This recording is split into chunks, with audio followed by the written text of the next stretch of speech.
videos for today. Magluluto ako ng fried garlic. Ang sikreto ng fried garlic para crunchy. Babad nyo muna siya sa tubig. Tapos balatan. Tapos nyan balatan, tatadtarin ng pino.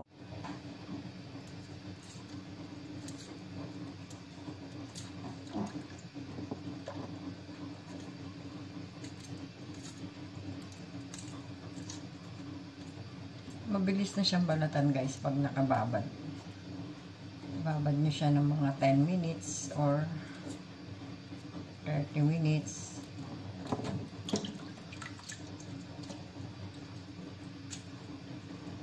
So pag ganyan mo siya, oh.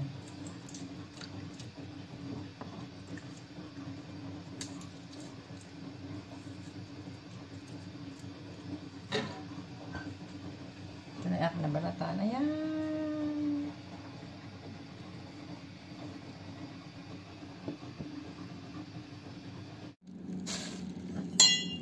Pagkatapos natin balatan guys, pitpitin natin yan lang isa-isa.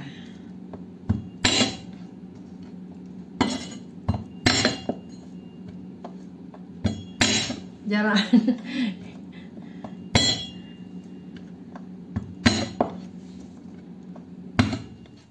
Kahit hindi siya masyadong pitpit. Yan. Matagal lang siyang gawin pero masarap at naglo-long last. Tapos na natin magpit-pit guys. Ito na. Tatadtarin na natin yan ng pwede yan sabay-sabay. Matagal lang siya. Tatadtarin natin. Hindi naman siya pino. Konting pino lang. Konting pino.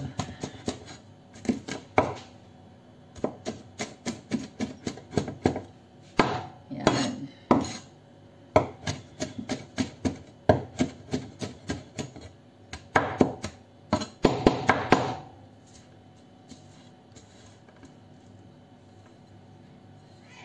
Ay! So, ito na siya. Napitpit ko na yan one by one. Gagawin natin.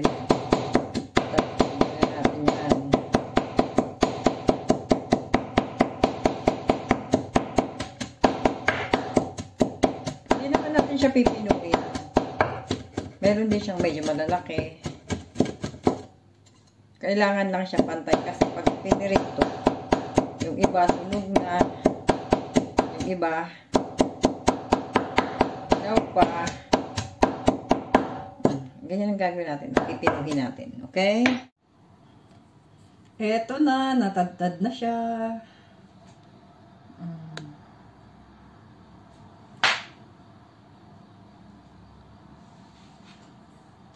Nagbawas lang ako ng konti. Ilalagay ko sa...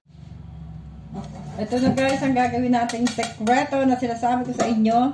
Kailangan natin hugasan ang bawang. Tapos, ganyan siya. Lamas-lamas. Nung una ko itong ginawa, ay nung una ko itong nakita, sabi ko, di ka ako nawala na ng lasa yung bawang. Sabi niya, hindi kapatid. Kung ano yung lasa ng bawang, nandiyan pa rin yan. Bawang pa rin yan, sabi niya. Sabi ko, okay.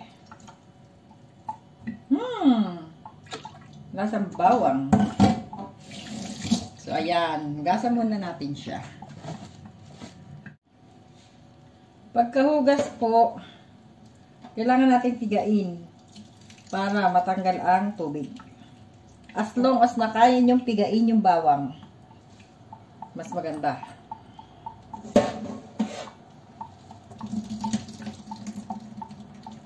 Yan. Ayan, mainit na siya guys. Try natin. Konti pa. Mainit na siya guys. Kailangan natin siya ilagay na ang bawang. Ang paglagay niyan, una, konti muna kasi ano yung bulak. aapaw ang mantika natin.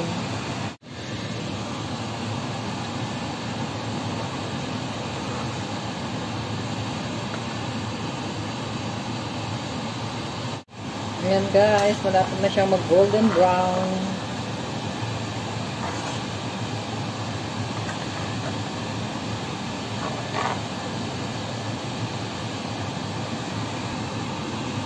Para hindi masunog yung garlic nyo, hindi siya mapait. Yung mga tansya nyo na maluluto na siya, patayin nyo agad yung yung hindi pa siya luto ba. Patayin nyo agad yung kalan, tapos hayaan nyo lang siya dyan sa mantika para mag golden brown pa siya ng Katulad yan, pwede na nating patayin ang apoy. Ayan na, ang ganda ng pagkakaluto. Crunchy yan, kahit abutin niya ng 1 month, hindi yan lalata, hindi yan lalambot.